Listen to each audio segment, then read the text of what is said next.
morning, everyone. I think we'll go ahead and get started, and folks can shuffle in as they please. My name is Courtney Brady. I'm with an organization called Evergreen Action. We're small and semi-newer organization, so you all might not be familiar with us. But we started during the Inflation Reduction Act congressional debate, so we were very part of the federal effort to get the Inflation Reduction Act over the finish line. I actually began at Evergreen post-passage to work on implementation at the state level. I focus on our Midwest states in the region.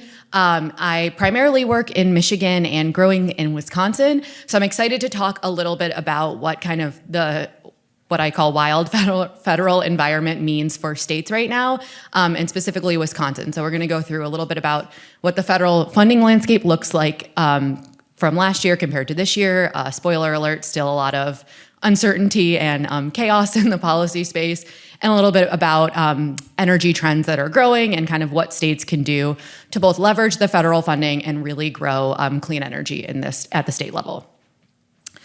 As we I was not at this last year, but I'm sure the folks who talked about federal funding last year probably talked a lot about the uncertainty that is happening in the federal space when it comes to grant awards and tax credits.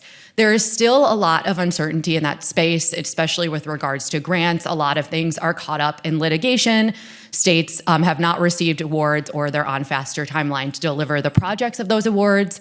And then there is more certainty around tax credits, but the spoiler alert there too is that speed is really of the essence right now. Projects getting built and placed in service is the thing that will make them eligible for these tax credits. And then when it comes to Wisconsin, and honestly, I'm seeing across the Midwest states and states in general, there's coal retirements happening, massive load growth, which is really being driven by data centers, and rising utility costs continue to be a trend and growing issue across the country. So in the short term, the federal funding and tax credits can really lower costs and help build out more clean energy projects. But the reality is that they have to meet tightening rules and really be built quickly. So what states are going to do now is really going to be determinative of continuing investment and meeting this massive demand growth while keeping energy affordable for people in the state. So what has changed this year?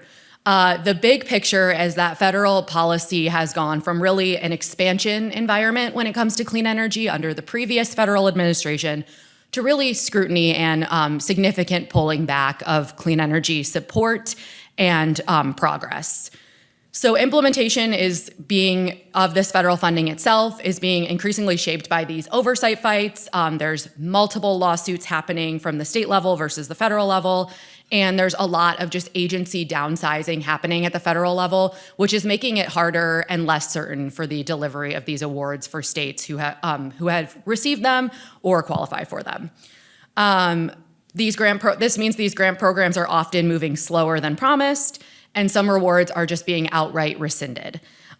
Wisconsin projects and projects across states in general face higher risk in multiple areas. So the stability of the grant itself, which I talked a little bit about, the supply chain strict requirements that exist now, parts needing to be sourced primarily in the United States or at least in countries that are not on the foreign entity of concern list, is going to make it harder to build these projects, and oftentimes more expensive, especially when we think about the tariff environment happening at the federal level too. And then a growing problem across the country too has really been the permitting and siting of projects, which is going to make it harder to build and place projects in service by the end of 2027.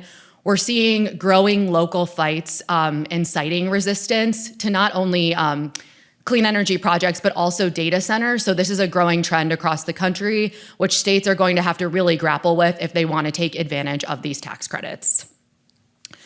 So I'm not gonna go into every single tax credit that the IRA delivered, but I will just give a really quick overview. I'm sure folks are mostly familiar with this, but the wind and solar investment and generation tax credits are facing a rapid phase out. So by this summer, construction needs to be commenced for developers to take advantage of these tax credits, or projects need to be fully operational by the end of 2027. But again, we are also now adding on a layer, which is these domestic sourcing requirements, which are going to make it harder to build these projects by July. Ultimately, the bottom line here is that it's going to result in fewer new clean energy projects and inevitably higher energy costs as we increase supply and increase demand significantly and reduce supply. The good news is that storage tax credits have been preserved. They remain available on much longer timelines, but also are required to be in line with this domestic sourcing requirement. And then some energy sources have largely been preserved in terms of their tax credits. So nuclear, geothermal, and hydropower production tax credits remain in place, but again, are also subject to these eligibility requirements around sourcing. So that's a very high level overview of kind of what we're looking at with the tax credit landscape right now. And then when it comes to grant programs in Wisconsin specifically, the state was awarded over $60 million for its Solar for All program. That program largely exists to deliver solar in areas where people are facing high energy costs, low-income areas in general. But that rollout is subject to several massive lawsuits, one which includes the state of Wisconsin and several other states. That is uncertain, the timing around that lawsuit, which will determine if the state can receive its award that it was promised. Essentially, the EPA canceled all the grants, and states are arguing that that is not legal post-awarding them.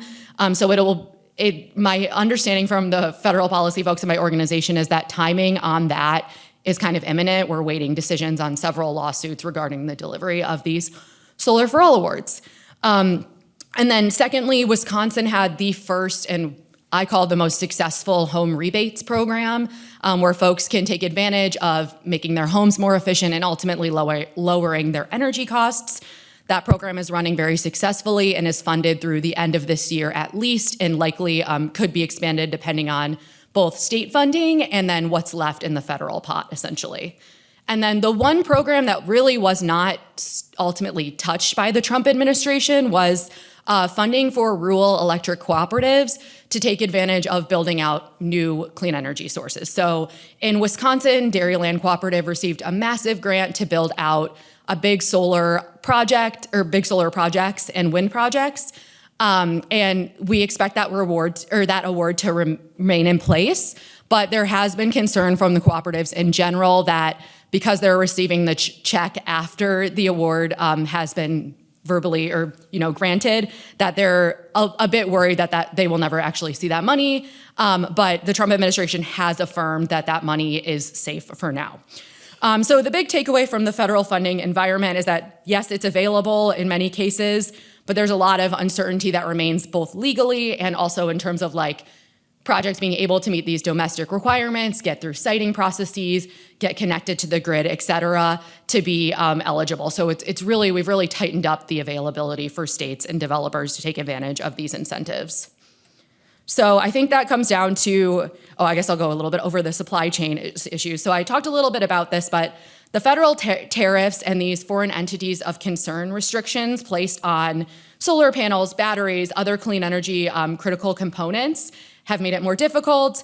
This is definitely going to increase the supply chain constraints we're seeing across the energy sector right now, which is making projects slower and more expensive to build. The upside of this, honestly, for Wisconsin and the Midwest region generally is kind of the manufacturing legacy that exists in these states. Though things are going to be stricter, there's also parts of this where it creates an opportunity for this in-state production to take place on a longer timeline. This could eventually reduce the U.S. Dependence on foreign sources where there's global volatility. But again, it does make things slower and more expensive. So as we think about the federal landscape, I'm going to talk a little bit about the emerging trends we're seeing in general and kind of how that compares. So I talked about this before, but cannot overemphasize the power demand increase that's happening right now. Wisconsin has 40-ish data centers that are in the queue or prepared to be built or have been announced. And this is driving massive, massive energy demand growth, which is causing the state and the Public Service Commission specifically to have to deal with increasing supply to meet this demand. So utilities are proposing massive build out of new generation. We're kind of seeing that vary across states. Oftentimes, utilities are wanting to build new gas plants to meet this like kind of base load demand, while even states where there are clean energy requirements, we're seeing utilities kind of want to take an off ramp because this data center growth was so immediate, honestly, and pretty significantly massive. So they're wanting to build out new gas projects a lot of times in response, which is definitely what's happening here in Wisconsin. So the state really has a role to play here. The cost allocation, so who's paying for this demand growth, and the oversight of utilities complying by the energy generation requirements laid out by the PSC is going to really determine who pays and kind of what happens with Wisconsin's energy mix.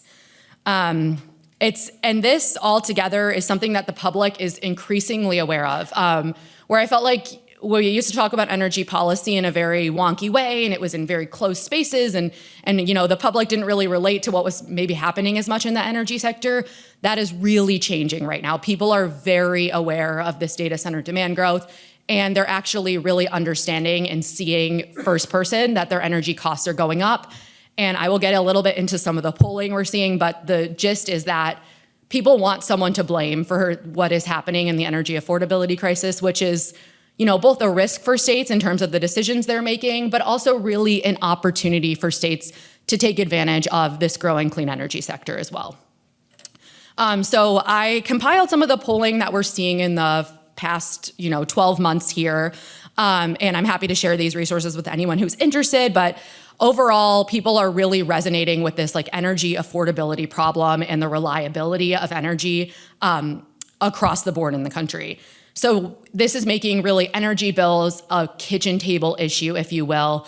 There was a post-election poll in New Jersey where there was a governor's race, and the gist of that was that behind grocery prices was utility bills for people's concern of rising costs, which is really significant. We haven't seen that historically. People are rating that as one of their biggest affordability concerns. Really makes this a hot issue right now. Most voters, again, are feeling this firsthand. 8 in 10 report significantly higher utility bills in the past year, and that number is growing. Voters, they aren't sure when we've looked at polling historically. They're not exactly sure who to blame, but they want to blame someone. And the biggest thing that has come to their resonated is that they blame their utility company for rising costs. And politicians who are not taking action on the issue. So it shows that there is really an opportunity here, again, for state leadership. They're seeing growing profits in both the energy sector and utility companies themselves, as well as this federal environment where more energy sources and supply is being blocked as really identifiable reasons that costs are going up. Clean energy is resonating more as an affordability solution, which is good news for the sector itself.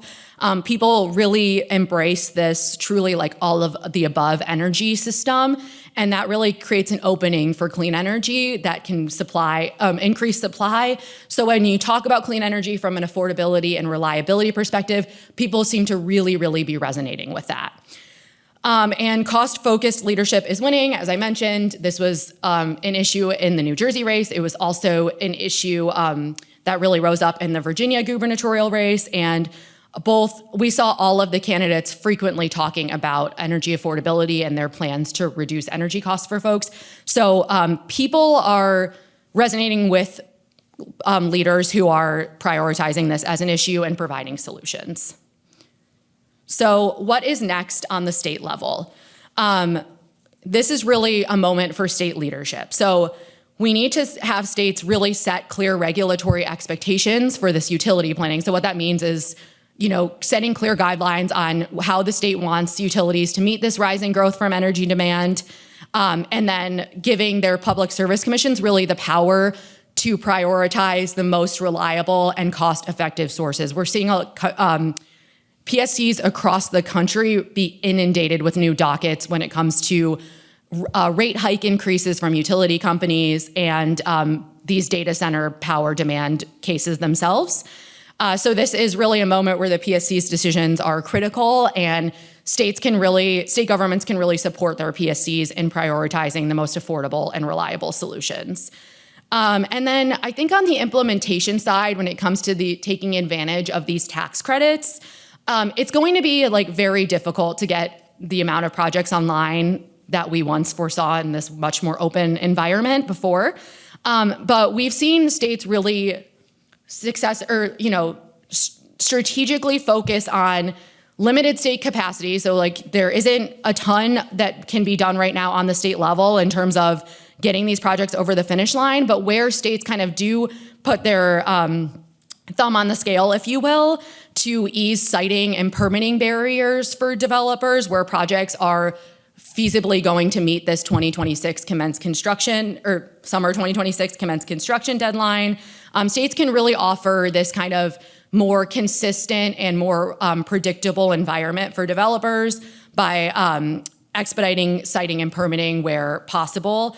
That looks different in every state depending on the regulatory environment, but there are many things that can be done to kind of limit this growing lengthening process that it takes to get a clean energy project built at the local level.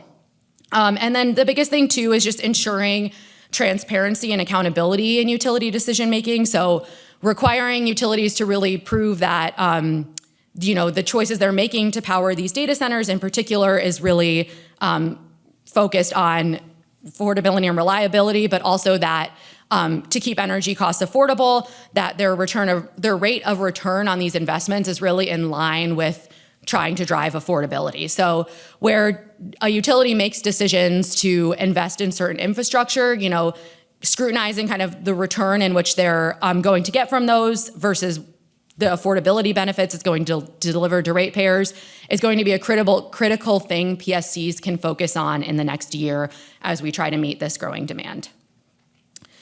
So the key takeaway is really that federal resources are still there. They're much harder to access. These legal fights, the timelines are going to make things more complicated, but there is work that states can be doing right now. And all the action we're going to be seeing is really going to be on the state level. So the policy choices made here and by states in general at both their public service commissions, but also in state legislatures where laws are being made to determine kind of how their PSCs can operate, as well as the energy mix they want to see in their state will really determine the cost, reliability, and the economic outcomes here in Wisconsin. So that's what I've got, and I'm happy to answer questions because we have a few minutes left. If you have a question, I can probably, in the back. You may not want to get into specific grants, but for Wisconsin, I think the really important one with all the farms is the REAP grant. Mm-hmm. So is there anything specific or general you can say about that one? Yeah, so I guess the general thing I would say is that the grants that are under kind of the rural umbrella, if you will, and within the USDA have largely been preserved. I think what we've heard from the administration is that people in rural areas are facing these high energy costs. They need more supply on their grid, and they've responded to that. I think there is this like political side of it too, where they don't want the backlash that would come from kind of the obvious thing of making it harder for rural communities to access more energy sources. So I guess generally I would say that the rural awards versus these other programs have been deemed more safe than others. The left. Yeah, Joe Fontaine from the PSC. I wanted to touch on your comments on the home energy rebate programs. You said they were going to be funded through at least 2026. From the PSC perspective, we have our full award for the full performance period through 2031. Great. So obviously never say never on federal uncertainty, but want to be clear to people, we're working as if we assume we're going to have that money for the full period.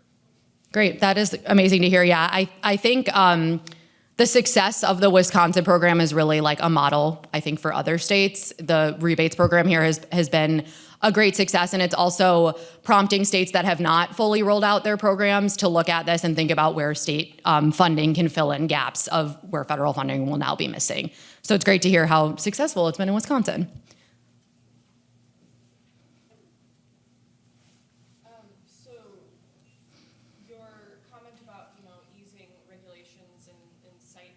Selections and things like that for clean energy, is there risks of that? Like if, the state is kind of reducing the threshold for clean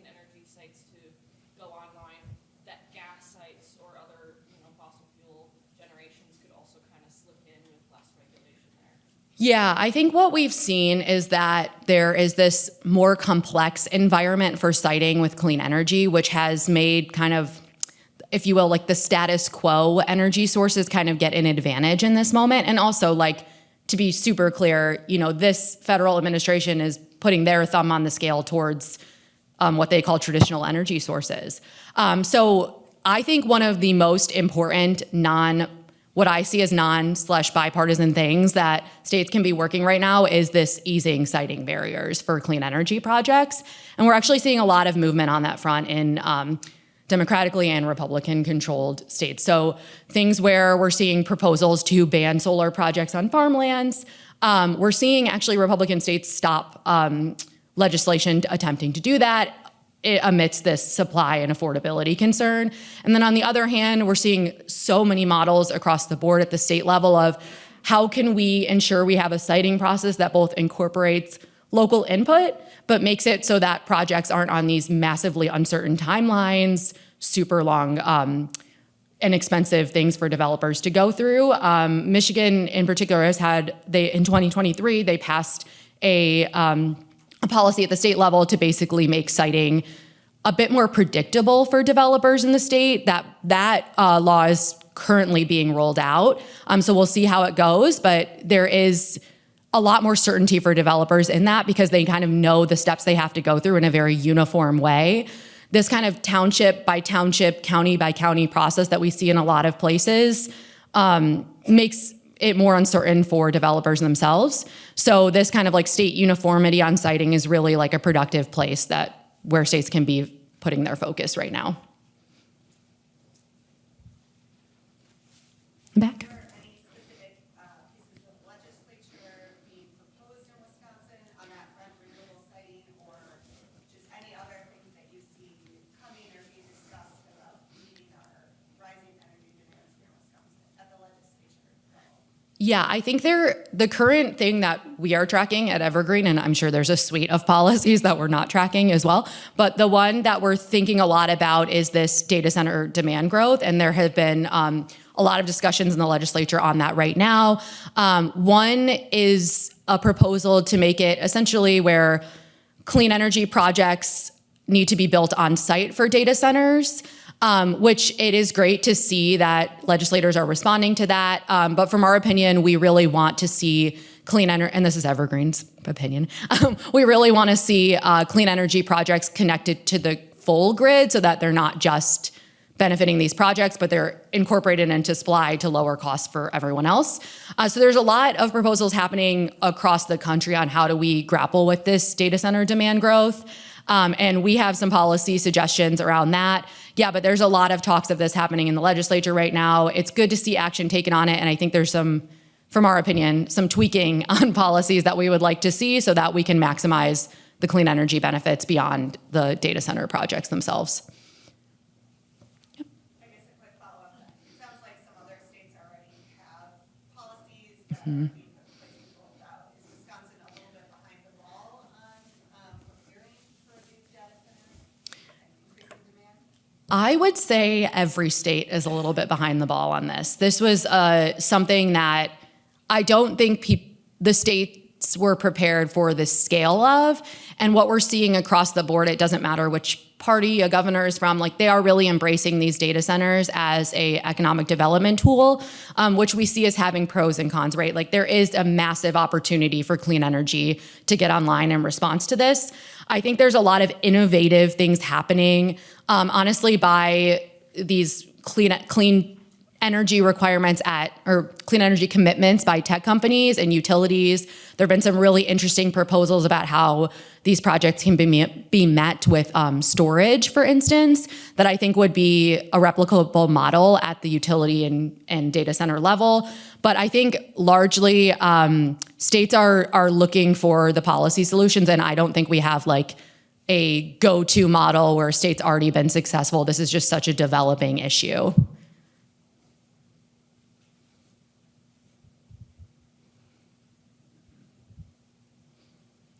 Anything else before we head over to the large opening speech? You mentioned kind of the affordability planning that happens at the PSC level. cycle. Based on data center impact and the rapid dynamic environment, like what's the outlook? What's the expectation, kind of like, assuming that's something that has been happening, is that like a different thing now in the environment we're in? Based on kind of how rapidly things are changing?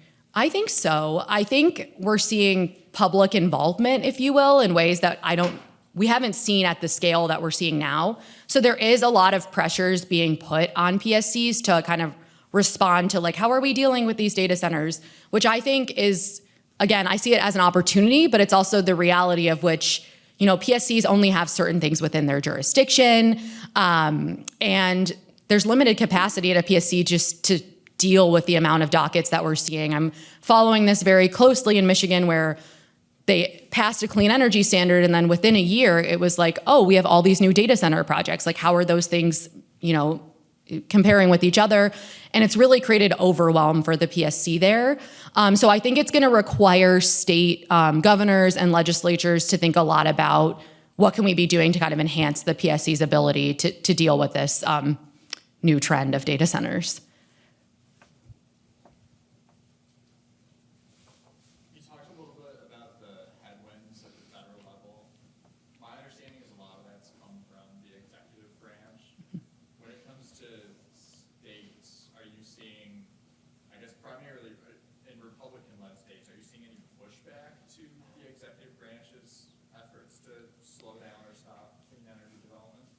Yeah, we partnered last year, Evergreen Action partnered with an organization called the Private Property Rights Institute. This is a very specific example to basically go into states and understand how local government officials as well as state officials were thinking about the energy landscape right now, where we're seeing, rhetoric from the executive branch saying we don't want projects on farmland and stuff. We actually heard quite different at the state level. I think state leaders in particular feel the pressure of this energy bill issue, economic development in a more acute way than a federal administration would.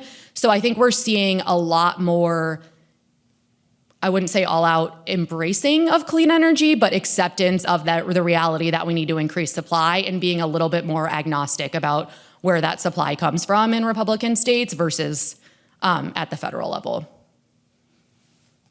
Great, I think we're right at time, so we'll wrap it up. Thanks, folks.